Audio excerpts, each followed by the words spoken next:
Without further ado, let me guide you through Truly Social, something that made us as a company and our products pretty successful. Right away, a disclaimer. So, it's not measled in stone what I'm saying here. I'm just saying that the stuff that we have done and the social ways we implemented in the game have worked for us. There's other examples out there that have worked equally.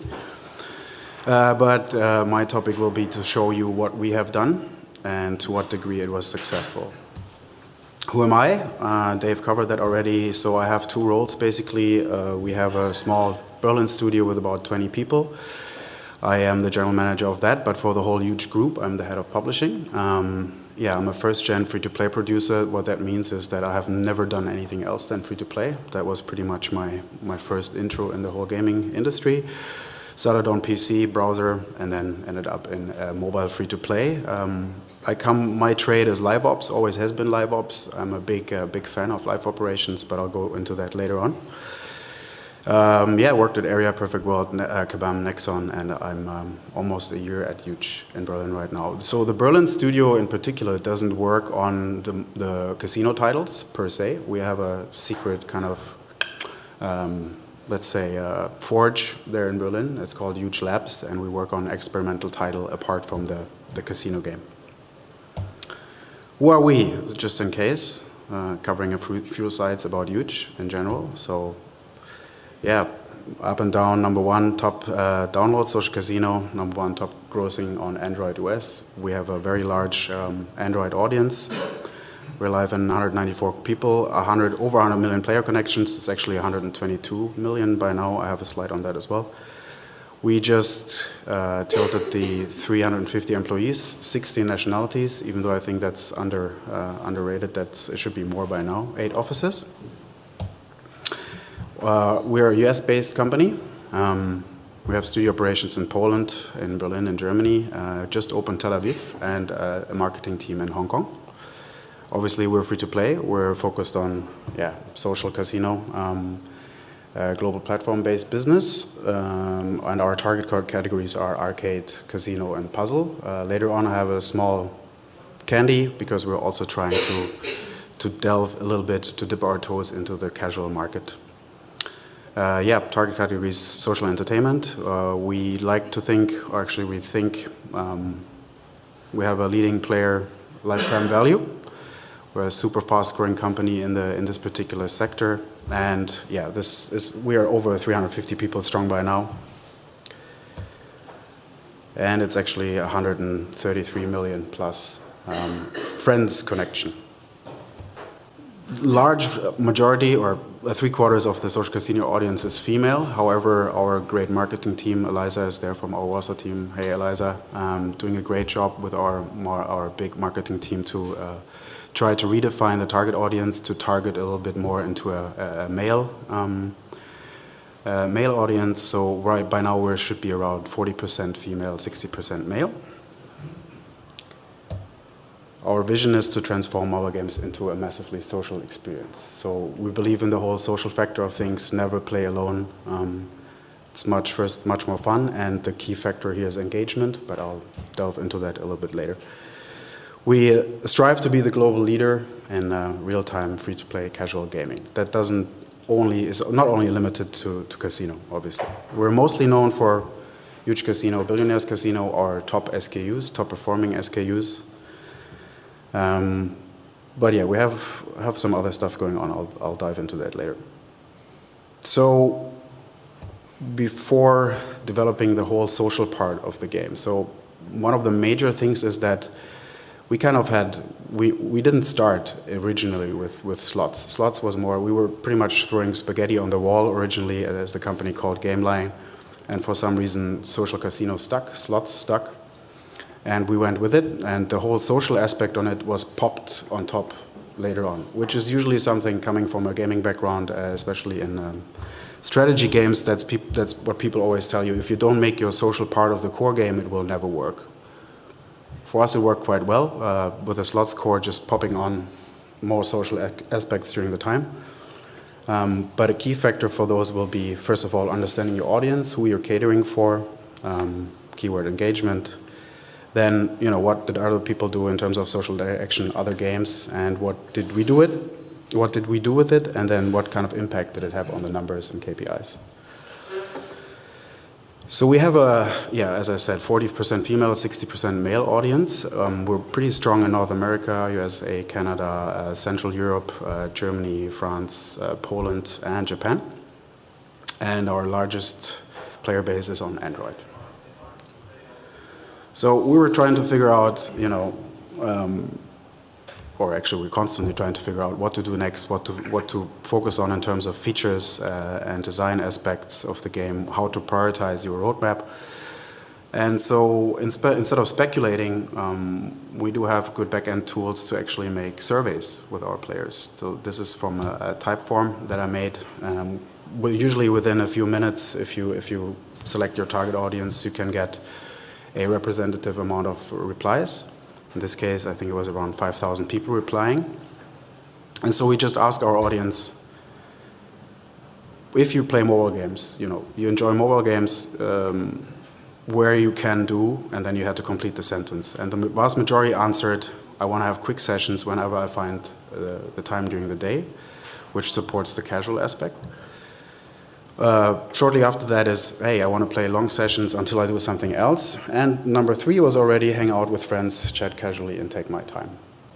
So we thought that was pretty interesting. Then, if you had to pick a single most reason why you play games, which does come closest for that? And as you see, more of half are focusing on fun and relaxation time, which is quite crucial, because the relaxation part is the key word here. Then already number 2 is I enjoy chatting in my club, in my guild, and with friends. These are the key points, I think. And what else do they play? This was quite important to see where is our audience, what else do they play. And of course I couldn't say match 3 because they are not from the industry, so I tried to closelate the question a little bit. So I said Candy Crush type games. Who doesn't know Candy Crush by now? So still surprisingly, puzzle hidden object games are number 1. Candy Crush type games, and then already bingo. Our keyword for what we're trying to do and achieve is always engagement. And what does engagement really mean? Not to leave it as a buzzword, it's the merge factor of having perceived impact, so you have the feeling that you actually can move something, having fun, and things to do. And why this is so important is that engagement for us equals retention. Normally, if you don't have a massive amount of organics, obviously you pay a lot of money for your users, so you want to retain them. And if you retain them, you create opportunities. So the longer they stick around, the more opportunities you will have to face interstitials, advertising in-game, and for promotions. I'm a big fan of live operations, as I already mentioned. So if you stick around, you like the game, and you want to eventually make a purchase decision, obviously, it helps if you stick around long. And that eventually will help you monetize the game. So this will eventually also raise not only your retention KPIs, but also your monetization KPIs. So in short, as I said, people love the game, stick around. They're also more likely to convert to offers that you present to them. So, main engagement drivers. Why do people play the game is obviously they want to compete in all sorts of varieties, even though that varies very much on your age and audience, where I cycle back to what I said before. Competition is, I don't know if you played Clash Royale, it's super stressful. You always have the feeling like you won a game, then you don't want to lose your trophies. So you want to cling on to your trophies, but for our target audience, this is probably not the main point. Competition needs to stay healthy, and the relaxation part needs to be put in respect as well.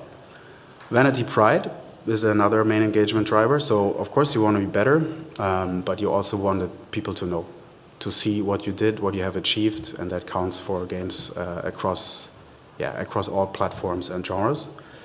But last but not least, if you ask people, it's this floating word is impact. So you want to have the feeling you can move something. So for example, in a guild, right? If you work towards a common goal, you want to have the feeling that you can achieve something, that you actually have an impact and make a difference. Yeah, so as I just mentioned before, engagement is highly defined by your target audience. So depending on the age group of your players, the whole engagement factor, the competition factor will vary, will become more important, less important. But as we mentioned before, our audience likes to play for relaxation, so this whole relaxation thing needs to be much more respected. They're not very much interested in real-time PvP stress factors. So this slide, so what are other games doing in general? So this is more me showing off a little bit here. It's somewhat related. I don't know if you ever played PUBG. It's the best feeling in the world if you get chicken dinner. It's awesome. However, if you lose a game and you're angry at the opponent that kills you, there's not much time to actually interact or find the guy ever again, which is good, so you just brush it off and start a new game. So there's a very high rotation, very small chances of having social interactions apart from chat. So that might work because usually PvP real-time communities are super salty.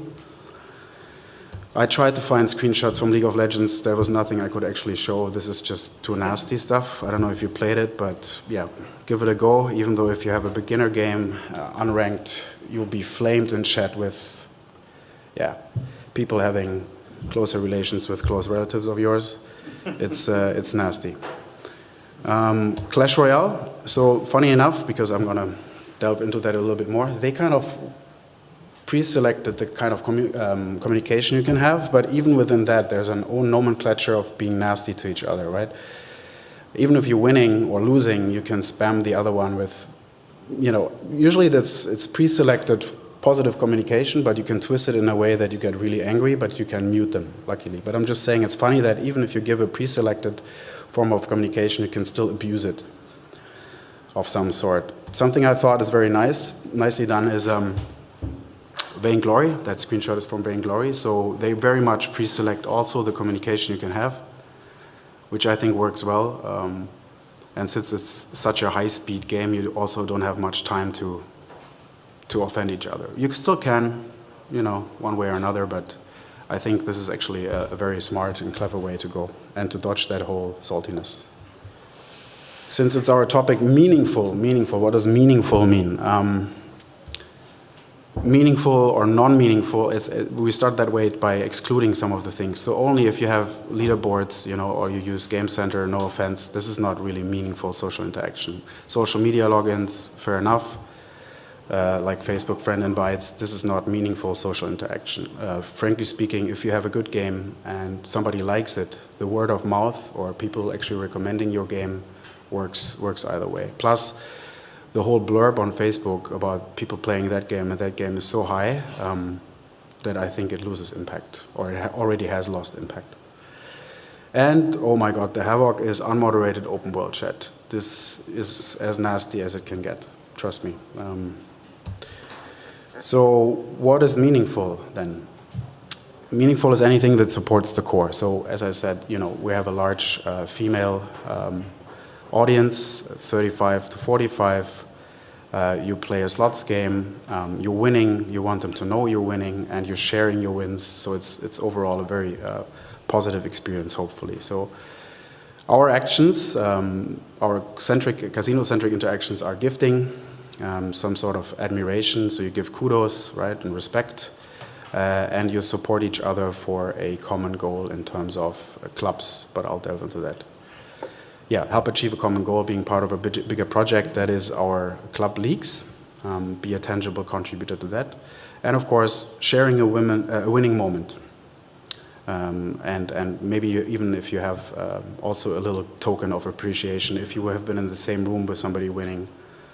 So these are meaningful for our casino core. So this didn't happen overnight. I'd be bragging if that would be the case. As I said, we started with a slots core and popped the whole social interaction on top. So over the course of 2 years, we implemented and tested all the social parts in the clubs, guilds, clubs. As I mentioned, this is not a given because if it can easily feel artificial and not very well thought of. So it took us quite some time to do that. You can give chips. So casino is special. Slots is special. If you think about carefully designed games, strategy games, trading card games, where you have a very, a good, well-defined core and a very high meta game. You want to achieve something, and in our casino games, we actually pretty much bypass the whole meta because you strive to have chips yourself, be high in the chip ranking, but also your guild should have a high chip rating and a high trophy rating. But in the end of the day, you can just go in the shop and buy the chips outright, which means you kind of bypass the whole meta idea of the game. Still works if you construct it in a way that I think we did. So you can give chips, you can give vanity consumables like drinks. They will appear next to your avatar, like you're inviting somebody for a drink. You can connect to people, however, you cannot invite them to private chats, which is a good thing. You can like somebody, and everybody has like a small profile page. So you shouldn't underestimate. This is something we haven't dived into yet, but there's always an underlying dating thing going on. So we have some sort of feature possibilities on the front page of our game, where there's a feature section of players, and you can see that it works quite well, as quite interactive. People are interested in it, but we didn't really dip our toes in the whole dating thing yet. But there's definitely, I think, something there that could be explored a bit more. We do have pre-selected chat emojis. We have pre-selected emotions, much like the Clash Royale example I showed. So greetings, congrats, cheering, etc. And you cannot spam all the time. There's a cooldown of about 2 seconds to protect from spamming. We do have a chat function, but only in the room, so in front of everybody else, and it's on a secondary layer, so it's not the one you would primarily use. Positive side effects of not having one-to-one chats are obviously better game ratings. I haven't seen it on the Huuuge Casino example, but on other titles I worked before, it can get quite nasty because people put their own problems or their own conflicts onto the platform rating, and you have less customer support tickets. That's what it looks like. So, that's the profile page. You can click, you can see, you can connect with players, you can give them these drinks. You can give chips to yourself or to other players as a gift if you see they run out. And you can give kudos like a player for any action they did or for something nice they achieved to congratulate. These are these pre-selected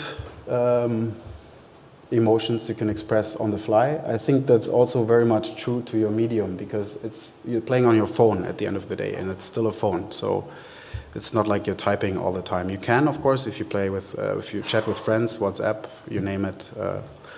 But overall, you want to have quick, meaningful interactions, and so we did this pre-selection of things.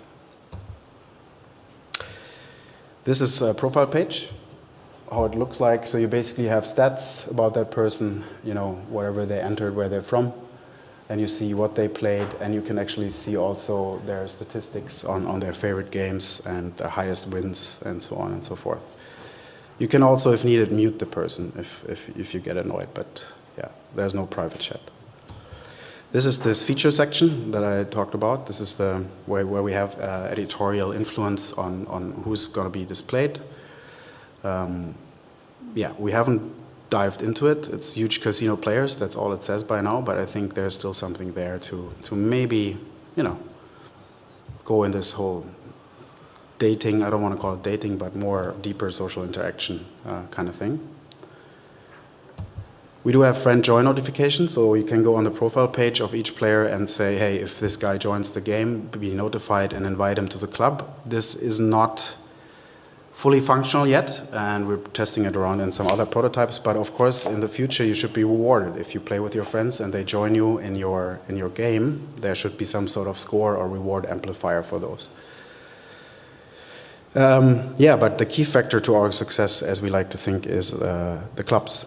The clubs and the guild kind of function in our games. So you have club events, club quests, where you work for a common grind goal. So you have to play particular machines and win a particular amount of chips.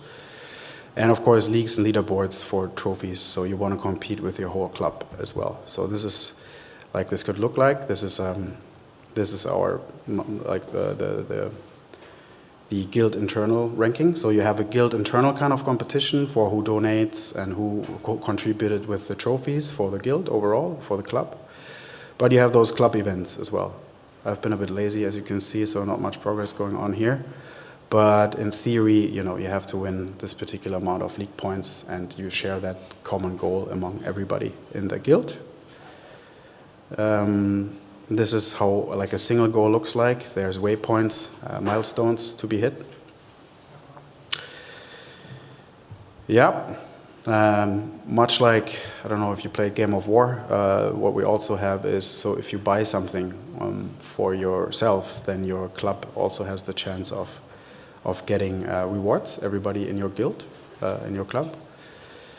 And we play around with live ops mechanics. Which of course I'm a big fan of, what that means is, so we can do special occasions where you get more chips or different kind of rewards, lottery tickets if you join a club. So we can play around with that. We do special events with altering club rewards. So, there's more to do than just altering the chip amounts you can get. This could be, this is an example for, if you buy this particular offer, every member will receive a free bonus. You also have the option to be to notify, so other people know about it. Maybe you don't want to be identified as a spender, so you have the option to be seen as the donor of this, or not, if you choose not to. So what does it do, or what did it do with our numbers? Over the course of 2 years, and I find this quite impressive, average playtime per user, and this is per user on average, DAU, raised from 50 to 80 minutes in the course of 2 years. This is of course not one single play session, this is on average in 3.6 play sessions per day. There are a few guys that spoil the whole thing. Heavy users do easily 4 hours per day and more in multiple sessions. Average revenue per paying club user is 290% higher than paying non-club payers. So that means, they're also incentivized or feel proud contributing to the club when they buy. The ARPDAU raised from 35 cents to 80 cents. Of course, this cannot be it's not an isolated event clearly to be attributed to the clubs itself. However, because we do a lot of live ops events as well, so it's hard to differentiate what made the pivotal impact. However, it's still overall pretty impressive, I think. So and this is in-app purchases only. This does not include ad revenue.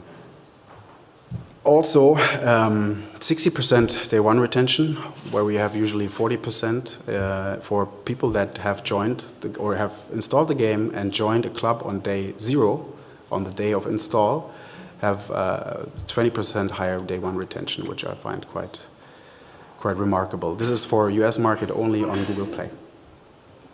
However, club players make 66% more purchase on a weekly basis, which is also something that people see the impact, see the benefit of spending, and then eventually have the whole club benefit from it. So let me sum it up, what I just discussed. So know and cater to your audience, obviously. So this is a key factor. Be aware of what else they play, ideally. Find out as much as you can. Create meaningful and mainly positive social experiences. Try to minimize the aspect of, basically cut the fat and the stuff that could potentially go wrong. And experiment with walled environments. With walled environments, I mean pre-select the communication forms they can have with each other. Drive engagement forward. And developing social features on top of a casino game can work retroactively. That was my main learning, which I never expected, but it actually does work. Do a lot of A/B testing, however, if you can, but it does work. It did work for us. And last but not least, of course, I have to say that get your live operations up to speed. Live ops is a very central part. Live ops is basically the stuff that your game can't do intrinsically. It's a team that does promotions, targets players with certain offers, based on their playing behavior or days spent in game or spending behavior. And last but not least, I have this announcement to make. that I talked about before. We're diving into the hyper-casual market to expand our reach. We already have some titles out there: Kitty Jump, Tappy Stack, Tower Step, Tap Dunk, and some more coming up. We created a sub-brand called Tap Tap Games. And if I may, and I hope it works, I will show you the trailer now. It's very short.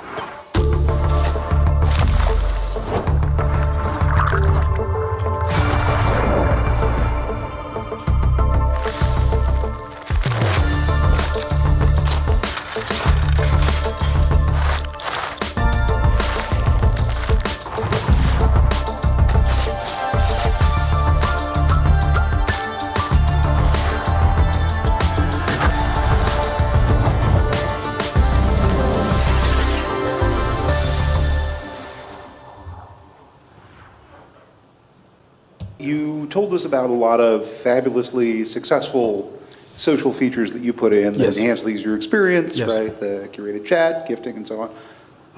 Did you experiment with any social features that were utter failures that just completely blew up in your face that you had to rip back out? So I think we experimented with this private chat for a while, and then we figured out that if you monitor that, the customer support guys had to get support themselves. It can be quite nasty and uncontrollable, and you have to have the staff to support this. And also, yeah, this can quickly spiral out of control, and that's why we cut it. The rest, we're very careful with what we implement, and we do some sort of testing on it prior. But I can't say that we had something that was utterly unsuccessful so far, except this one chat, I would say. You talked about the club. Yes. I should know the answer to this, but so apologies. Is there a cost to the player to joining that club? No, of course not. It's the opposite. You actually get a reward, depending on, you get a reward for joining the club. The reward varies, but we very much encourage people very early on to join a club. We worked the tutorial a couple of times, so you will be, after completing, be asked to join a club, but along the way you will be prompted a couple of times with an invitation. Hey, you didn't join a club yet, you want to join? This is part of the live ops as well. Okay. So you actually get chips on top if you join a club. So my question was about the survey that you showed at the beginning, or I guess it's a couple questions. One, I wasn't clear, were you saying that it was multiple choice or fill in the blank? And then two, how closely did you rely on that information, just given that sometimes people are bad at describing their own experiences and desires? That's true. So this was a fairly short survey, I have to say. I think I made about 7 questions, and it was not really related. It was related to what other products we could, experiment with. But I tried to formulate all the answers prior. I left another option just for poops and giggles to figure out if it works. It doesn't work. People are too lazy to enter anything. So, yeah, I pretty much prefabricated, and it was. In these particular type of questions, it was multiple choice, but only one possible answer that you could give. So there was not multiple options possible. Yeah. And it was type 4. I can recommend it. All right. Thank you. Thank you very much. Thank you, Chris.